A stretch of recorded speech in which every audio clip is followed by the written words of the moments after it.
person who I saw do it first and do it well was Chance with his new Era sponsorship and that 3 hat. Ruslan. Every time I'm with you, yo, it's something else. It's a fact, and it's nothing else. Got your hand out, you don't even need the help.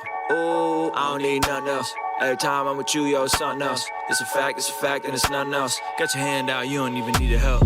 Ooh, that's right. I don't need nothing else. That's right. King's Dream Entertainment. How are artists able to do this in 2020? What are some very tangible revenue streams once someone has the attention? You're talking about outside of streams, right? You could go into the streams if you'd like, but I think streams is the obvious, right? That's the obvious. Everybody knows, get your music played on Spotify, and then that becomes its own ecosystem. And we've talked about, when I was on your channel, we talked about how to finesse the Spotify algorithm, primary artist collaborations. I think DistroKid just opened that up, so you can cross promote your Spotify followings, pre-save Spotify campaigns, all that kind of stuff.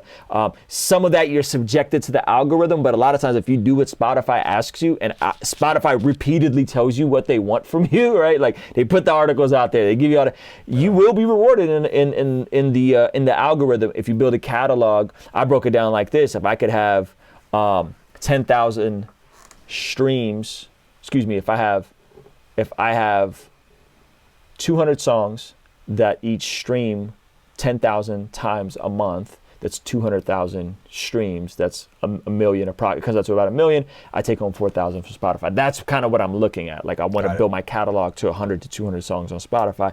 I think I'm at about 100 right now. So I'm thinking long-term view, right? So Spotify, I don't know if you want to chime in onto the Spotify Apple Music thing, or if you want to go into a different revenue stream. No, as you said, Spotify's been covered a lot already. So let's talk about some other stuff. So one thing is offering, we know that merch exists as well. So let's get outside of just regular merch. Okay. But understanding whatever the psychograph of your audience is, like what kind of stuff do they like?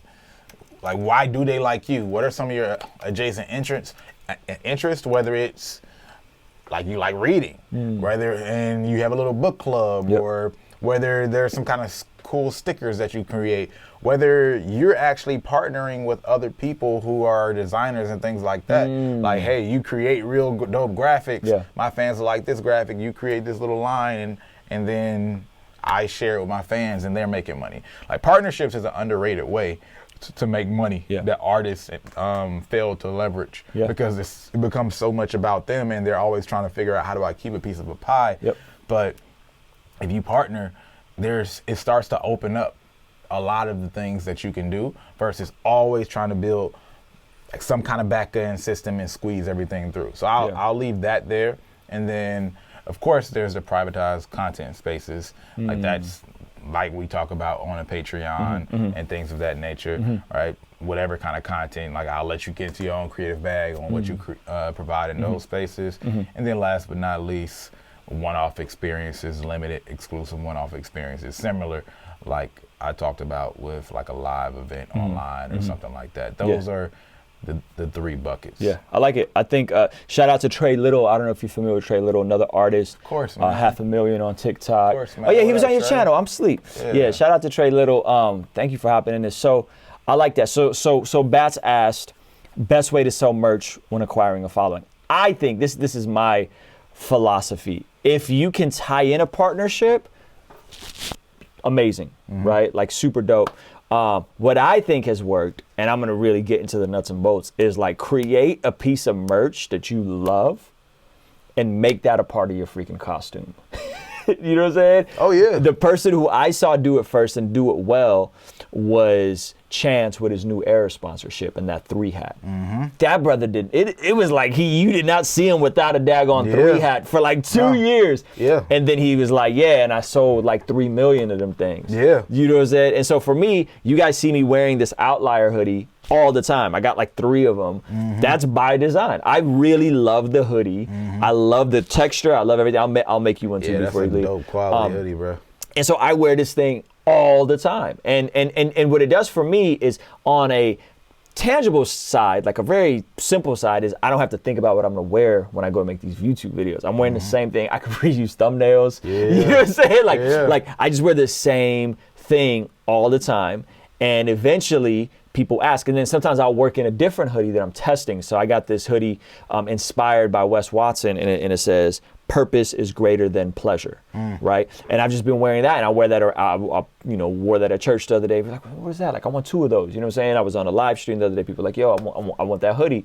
You know, so I'll make a piece of merch, test it before I even put it online, and I'll let people ask for it. You know, so I think one of the best things artists can do is find something that you love, a t-shirt, a tank top. Like, say you're a super shredded dude, rock a tank top. You know what I'm saying? A hat, a beanie, whatever that thing is.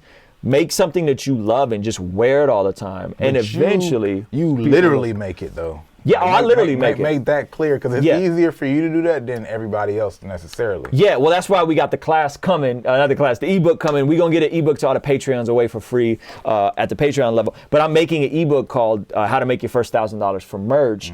And I really believe that with a couple $100 of investment, that just about anybody can make $1,000 worth of merch and either do music merch or do a merch brand, you know what I mean? And it's just so simple now with the technology that back in the day, you know, what happened with merch for me was that in the same way I used to have to get, 1,000 CDs. I don't know if you remember them days, you know what I'm saying? Like you couldn't just get 50, you had to get 1,000. And so I got 1,000 my first time, and them jokers sat in my daggone closet up until like 5 years ago. You know what I'm saying? The album I put out in 2004.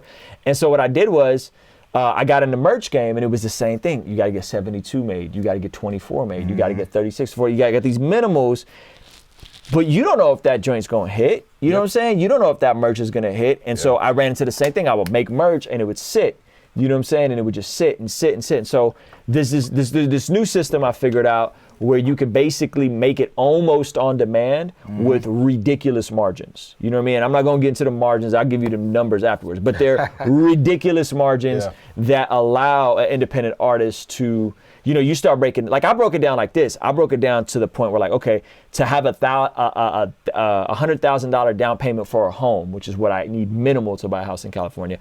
Like I got to sell like, I think it's like 3,300 hoodies or something like that. Like I broke it down like that. You know what I'm saying? I'm sitting there thinking like, how could I get to all 25,000 of my Instagram followers and see if I can convert, you know what I'm saying, 12% of them to buy a $50 hoodie. That'll give me a down payment for a home. I love that. Even if I got to DM them one by one, you know what I'm saying? That hoodie, I think it could be done. Yeah, and so I think that side is like the real nitty gritty.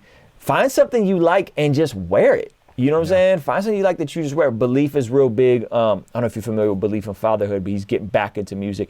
He's real big on like, rappers should be like cartoon characters. Like you should have like a costume. You know what I mean? Yeah, I did an entire video on that. You did? Not him. I don't know who that is. But talk about that. Being an artist is intellectual If someone property. could wear you for Halloween, was that the video? Someone could dress up as you Halloween? Yeah, right? Okay. People should be able to dress like you as Halloween. Not necessarily for everybody's brand, but if I can dress like whoever, right? If I'm dressed like Drake, if I'm dressed like Lil Yachty, if I'm dressed like Jay-Z, if I'm dressed like whatever, people can tell just by a simple costume who you are. That's how you know your brand is strong, right? But just outside of that, no, being an artist is IP. Right? Right now we're seeing the IP of all these Marvel and DC superheroes, right? And all these movies that get created. Right.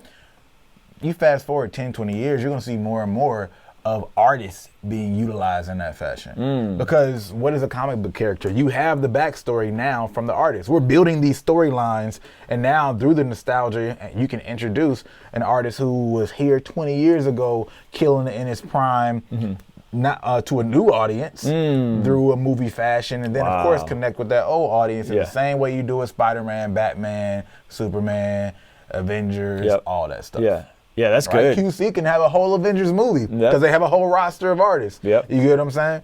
So like you have that IP. Andre 3000 had his cartoon, right? Like that, all that stuff is intellectual property. Intellectual property is one of the most valuable and transferable things that there are, particularly when we're talking about any new platform that comes, any new medium that comes. It's why the music industry still has a stronghold and the core infrastructure is still surviving. Why? Not because they've really adapted to the new models quickly, right? Not because all artists just want to sign to labels still. It's because they have the core intellectual property of the music, right? That's, as all these distributions and all these things start to fade away or just become a lot easier to do at scale and more accessible, the last thing is, oh, but who owns this, right? Good. Like, and that's the intellectual property. Yeah. Like Prince, the artist formerly known as Prince, because I can't use my name anymore. Yeah. Right. Steve Harvey he doesn't have the Steve Harvey show or whatever his talk show was now, but because he got off of whatever channel that was, now he's on Facebook. So it had to be like Steve TV, right? Because they had the name, that intellectual property of that name and all the content associated with it. So that goes back to, again, like, if artists, they should think of themselves as superheroes, characters. That's good. My album can be transferred, the titles can be transferred, the aesthetics can be transferred, my name can be transferred. Yeah. All of that stuff is something that can make money. Love it. She say I'm a triple, honey, welcome to Trivago. Tell me who you know, who is you tripping for a follow? Ball in the air like Showtime and the Apollo. Puffing up your chest, the next thing you know is hollow. But well, hello, I've been swinging like some jello. If God wanted a fun guy, he get some portobello. So I guess I need some grease up on my elbow. Yeah, but now my light turned yellow. And I've been looking for a cheat code. Life don't come in a neat bowl, bringing the receipt home. But we